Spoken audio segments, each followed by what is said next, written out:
Hello, hello! My name is Callista, and welcome back to Pillars of Eternity. In the last episode, we were checking in with all of our companions. Maerwald, we were forced to kill Maerwald. He attacked us. He was having some kind of vision. He thought we were someone else, and, we have unfortunately been forced to kill him. Both Kana and Adia wanted to speak to Maerwald. They never got answers for their questions, so I'm going to take a bit of time to have a chat with my companions. Now, we were speaking to Kana at the end of the last episode. I say we continue with that. Yes, my friend? Yeah, I just want to go through them. I want to get to know this guy. What is this sacred book you're looking for? The Tanvi Oratoa. It's not really a book. It's been passed down over the years in the form of a chant. I actually found it a little strange at first, seeing it set down in stone. It's not quite the same as a song of worship, though we have paeans to the gods as well. More a kind of moral guide. It gives us something to aspire to. The, model of a virtuous citizen of Rauatai. Why look for it out here? Won't it have crumbled away by now? Rational. Sounds boring, clever. So describe this virtuous citizen. You think the Ingwithins were the true authors? I had other questions. Let's get going. Maybe not this one. This is just rude, but all the others, hell yeah, let's ask them. Why look for it out here? There have been arguments as to the chant's true interpretation. New translations, even. But any rendition of it I find in the ruins of Engwith will predate those translations by 2,000 years. And finding it here also proves that we still have much to gain from trading with other cultures. I'd be lying if I said I'm not looking forward to seeing the look on everyone's faces when I get back. But in the long term, I just think that we can learn a lot from the Engwithians. A civilization like that is something to aspire to. A model for Rauatai as a whole, and not just its people. And I want to prove that all of this is worthwhile. Traveling, seeing the world for what it is. It's been so different from sitting in the Chanter Hall and studying books. I have a thought. But I'll hold off. We'll get through this dialogue tree and then I'll say what I'm thinking. You came all this way just to win an argument. More or less. It wasn't a popular theory when I suggested it. The idea that we shared the Tanvi Oratoha with some older culture, doesn't mean it's not true. It doesn't help that my family is from the Deadfire Islands. If I had a copper pond for every chanter who suggested that it's just not in my nature to conquer. My siblings, my parents, they make up for it. They build walls and cannons and ships. I've tried to explain. It isn't that I think those things aren't necessary. But if Rauatai closes itself off from trade, turns on its own people over tradition, we will fall behind. And then we'll be the ones getting conquered. I think my father tries to understand at least. Won't it have crumbled away by now? Much of Ingwith's writing is lost to us, but an engraving would survive. I found several tablets at the site in Ximena. The scholar Gabranos, in particular, seems to have been fond of writing on the walls. I may have to ask you to help me carry it, if it's a large stone. Mate, look to Adia. Look to Adia. Ximena isn't carrying jack shit if it's heavy. Ximena probably is thinking this sounds a little boring, but she's not going to be so blunt as to say that. Also, to be blunt, this thing may be valuable. If something is valuable, it's not boring.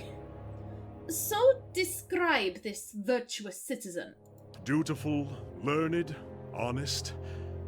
The sticking point is loyal. Loyal to the people of Rauatai above all others. Fearless in their defense and bold in aspiration. Tireless in battle or industry. An inspiration to one's people.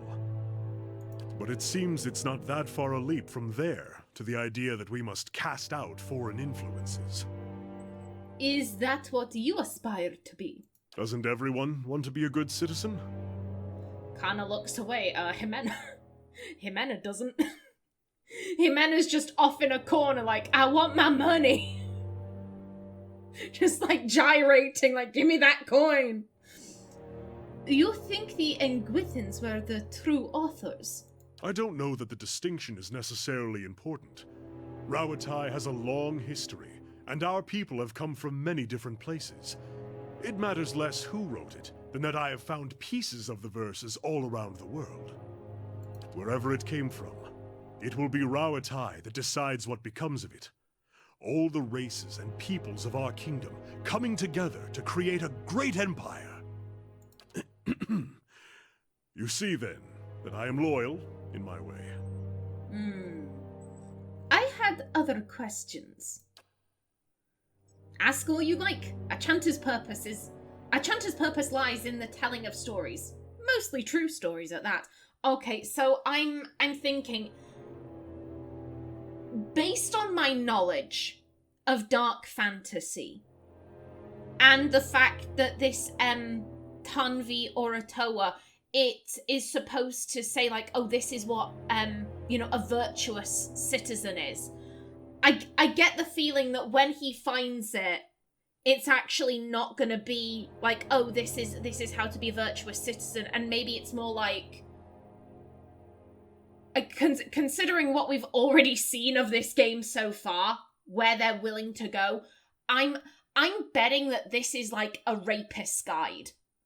That it's not like, oh, this is how to be a virtuous citizen. It's like, oh, here's how you conquer other people through violence and terror and rape and just abhorrent things. Like, this is our nature. And then over the years, this culture has, developed from that. It's moved forwards.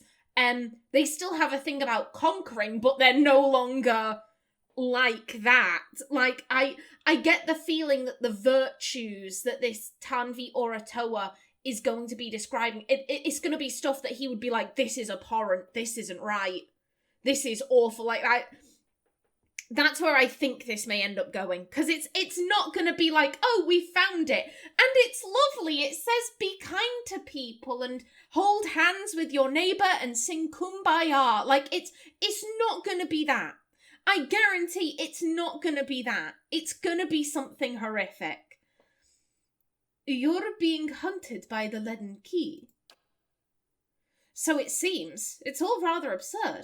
What harm could I possibly do by finding this text? Perhaps they don't like Rauatai?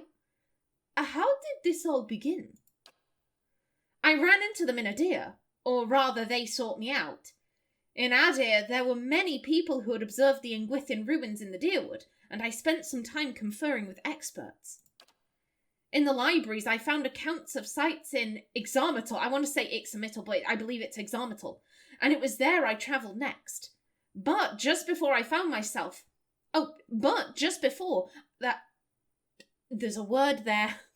Brain, read. You can read, you're not illiterate, I swear down, Brain. But just before that, I found myself approached by a woman in dark robes who bade me abandon my studies for my own safety. I ignored her, of course, but I began to have the sense after that of being followed. And after that, well, one ambush on the road I could call misfortune, but 3. Who are these people? I thought it only fair to delve into their activities in turn.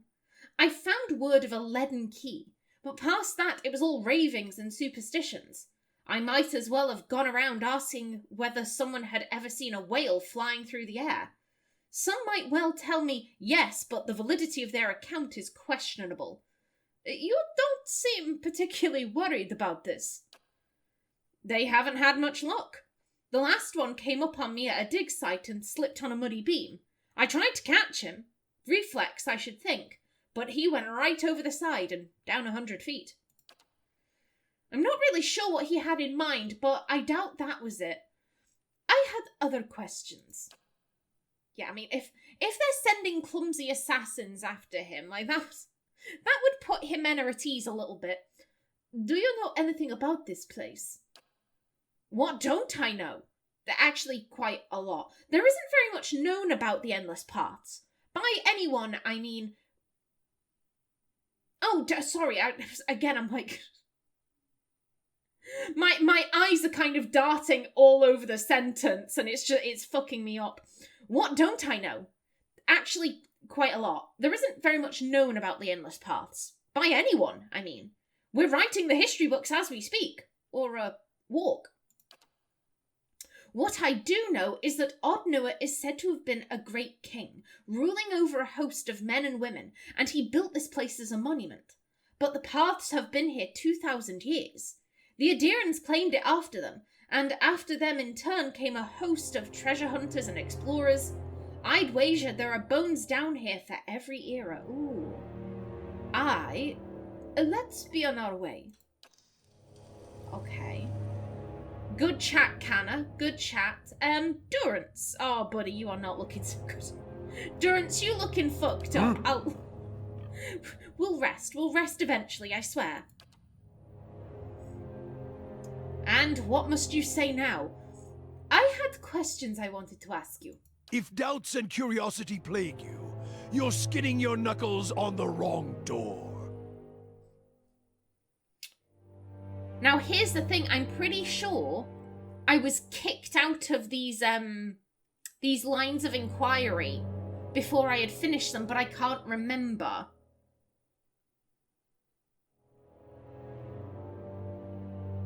I'm sure we'll be able to ask all of them eventually. I want to know more about Magran. Tell me about Magran.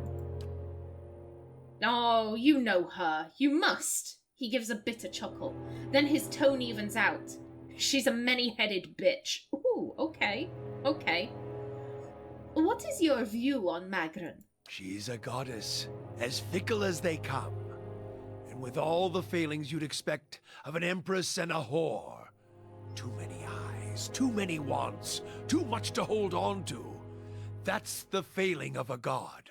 More aspects than words to describe her, like most of them. A god with many nations to oversee, only serves to spread herself too thin. Why do you worship her? So it sounds like you hate this lady.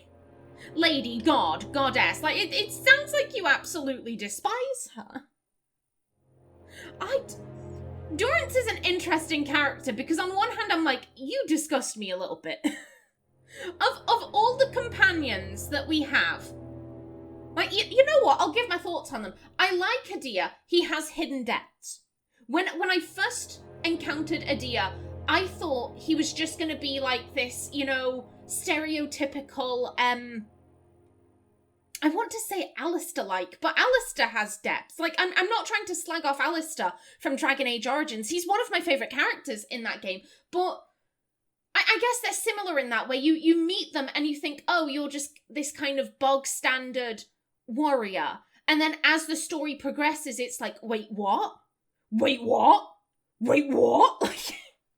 Like it's just like down and down the rabbit hole you go. When I first met Adia, I just thought like, oh, he's just going to be this farmer turned guard. Like, there's not going to be much to him. And then the more we've spoken to him, the more I'm like, oh my god, this man is deep.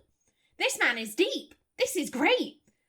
Like, I'm really enjoying Adia. Kana I think is sweet. Kana I think is sweet. He's very bubbly. I like him. Aloth makes me suspicious because he's the one we've been able to speak to the least. He has had not many questions, and the answers he's given, they've damn near been like one sentence answers. He is keeping his cards very close to his chest. If Adia reminds me of Alistair from Dragon Age Origins, I don't know why Aloth reminds me a little bit of Solus from Inquisition. I don't know what it is. I don't know what it is, but I'm like, if anyone is hiding a big secret, I get the feeling it's Aloth. If anyone is going to turn out like, oh, you betrayed the party, I'm like, Aloth. Like, of course, we've got a whole host of other companions. I believe there's a companion for every class. Or at least that's what I've been led to believe. So there are going to be plenty of companions. So that opinion may change. But right now, of the 4 people here, I'm like, if anyone is going to betray us, it's Aloth. I don't trust him. I like him, but I get the feeling he's hiding something. And as such, I don't trust him an inch. Durance is the character I like the least. I like him the least. He's very unpleasant and abrasive. And he's not particularly open, and he's quite judgmental. At the same time, he's really interesting. Even though I don't particularly like him, I'm interested by him. He's a cleric of Magran, and he refers to her as a whore. Like, what happened to you? What happened to you to make you this way? Although flame rarely crosses twice, so perhaps that is the only truth she embraces. Who knows? Gods get greedy. When it comes to fire, fire is a god's hunger. What are her aspects? Durance begins to count on his fingers, chanting it off. War transforms, fire consumes, trials purify, warfare, fire consuming, purification, and most of all, transforming. Trials as well, but all things are put to the test anyway. A trial can consume, purify, transform. I wonder what will happen to Ximena. Will she be consumed by madness? Will she become a better person? Will she transform into something else entirely? I don't know. I'm excited to see what becomes of her. They are all linked, although at its heart is the flame. And the flame is what matters. It is the source of all things. Guess they should have started with that, eh? Any fool around a campfire knows that. Without flames, fire, we would have made little progress in the dark. Enough about Magran. Yeah, without flames, fire, we would have made little progress in the dark. To hear some of the inner fires tell it around the hearth and bellows, even in the halls of Ashfall, you'd think that fire brought life to man, and that fire was Magran. Some of the older texts say she rubbed her hands together and they burst into flame, or another god shafted her like a poker. There are different perspectives on her, then. Ooh. He grunts. Mine is only one sight among many. Durance frowns, pauses, then his eyes take on an eager gleam. But here's one. I can speak to how the losing side sees her, and that should tell you enough. Let me speak to what an Adiran sees. And what does an Adiran see? The Adirans have a proper, polite translation for her. Excellence in war, tactical discipline. He snorts. That's why they lost the fucking colony, of course. They were probably still quoting that while we had them bent across the decks. All their guns and cannons are fine, but useless when your staff is cracking light into their skulls, dispensing red gifts left and right. Durance's fists tighten and he laughs. Adirans call that elevation, divine awareness. Those words are as welcome as shit on one's boots, and that's all they took back with them while they were running. He shakes his head. A lesson learned at the wrong time. Almost feel a pang of sympathy for them. Almost. A lesson? What do you mean? The title of a god isn't knowing a god. Adhering to words rather than walking the path, testing yourself in the heat of it. Walk until the words are stripped away and you feel it, burning in your heart. That is the lesson. That Adiran politeness, that pretty adherence to the word of scripture as they saw it, that burned their ships, scarred them, kept them running throughout the Deerwood campaign. He snorts. Divine awareness. There's no true faith in waiting to be tested. The best in battle have already shit themselves plenty, shit themselves until they're dry and can focus on the killing. What a pretty sentence. So pretty, so attractive. Enough about Magran. I have other questions. I suspect the answers will seed more questions. Apparently I have more. Tell me about Magran. Aha! I fear you may not like the heat by the fire watcher, but if you can bear it, then I will tell you what I know. Does she have any allies? Some, shaped for hunt and war. Abidan the Golem, Galawain and his beasts. The latter keeps us honest and awake. The other makes the tools by which we punish those who are not. Abaddon? I'm familiar with Abaddon. This is tough because I have no clue who he's talking about, but I'm not the one in this conversation. Ximena is. Would Ximena know?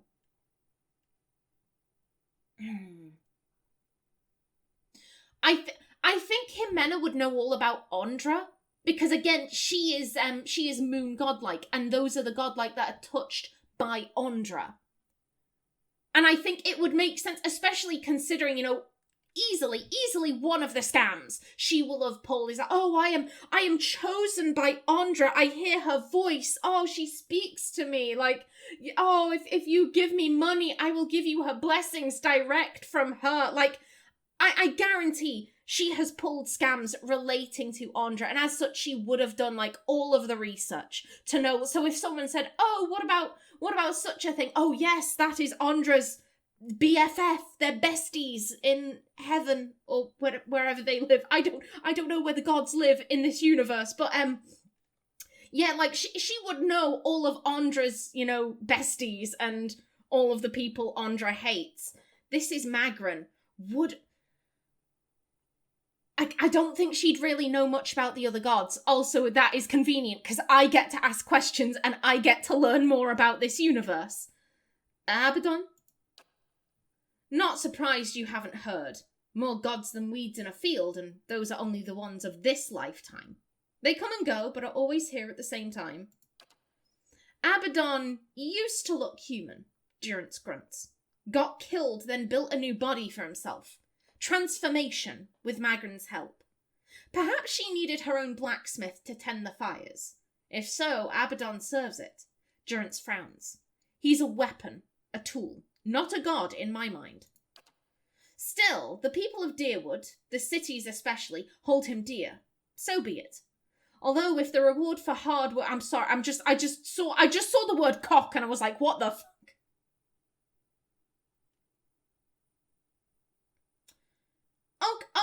Okay. Why are you like this, Durance? Why are you like this? Although, if the reward for hard work and craftsmanship is a body like his, I'll keep my blood and my cock and hips to thrust it with. Aye. You also mentioned Galawain. Monster Father, the Great Hound. And as for monsters, this world has quite a bit, and not just the ones on two legs. It's as if he's made monsters solely to hunt them, to remind men of their place. He's busy making more, I suspect. More monsters than sense, variation upon variation. What do you mean? Ooh, all unspecific. His aspects are a confusing bunch, and considering he respects reversals of fortune, especially in beasts, perhaps not so confusing.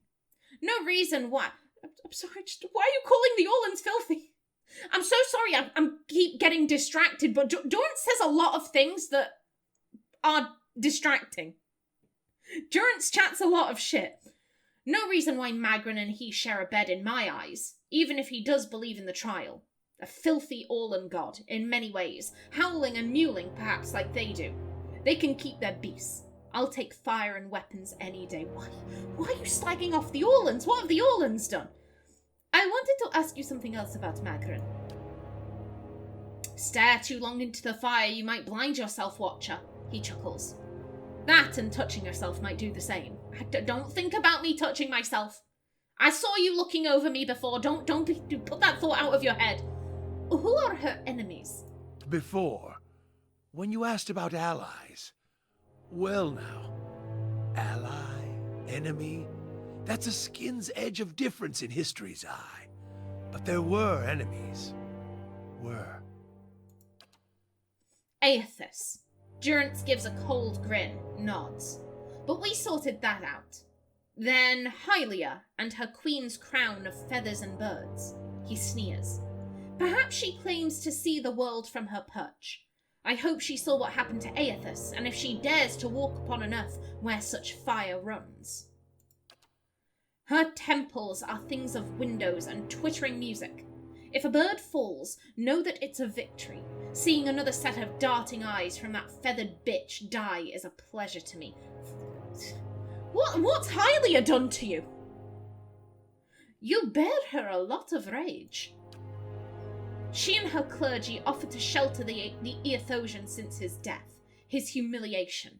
She's next for me. What the are you just gonna wage war on your own? That's all I wanted to discuss. No. If you're still willing to talk some more. I had questions I wanted to ask you. If doubts and curiosity plague you, you're skinning your knuckles on the wrong door. Do we have more? Tell me about Magran. Are you a servant of Whale? Let mysteries and questions remain with him. At least until the next time we need to rest. Okay, we're done with Durance for at least a little bit. Aloth. How may I buddy. help? Apparently nothing. That's all. And... Hey. Adir scratches his head and smirks. Well, I guess talking to a crazy watcher is better than talking to no watcher at all. Okay. Yeah, we'll just double check that there's nothing else here. I want to ask something about you. Okay, no, we've asked everything here. What's on your mind? Do you want to talk about Aethys? It makes two of us. Okay, no, you don't, apparently. What's on your mind? Let's keep moving. Okay, so that is everyone spoken to. We were told to go speak to the steward, so let's head back up to the throne room. Sure. And have a chat with her, and then I think You're right. No sense listening to that old bam pot. Damned Virago, not now!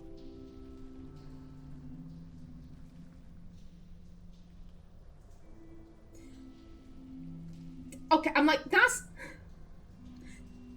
this is a Scottish accent. I know a Scottish accent when I see it. I know Scottish phrases when I hear them. I use some of them. I do find it quite funny, the number of Americans I've met who've been like, oh, Callista, I didn't know you were Scottish. I'm like, do I sound Scottish? Oh, well, you use Scottish words. I do use Scottish words. From time to time, like, if I see something small, it's not small, it's wee. It's a wee baby, it's a wee dog. If I see something cute, there's a good chance I'm going to say, oh, isn't that bonny? Isn't that a bonny wee baby? Especially if it's a baby. Like, I know Scottish slang when I hear it because I use it. And you... Aloth, buddy. Yeah? Pray tell. I have questions and you won't let me ask them. Sure.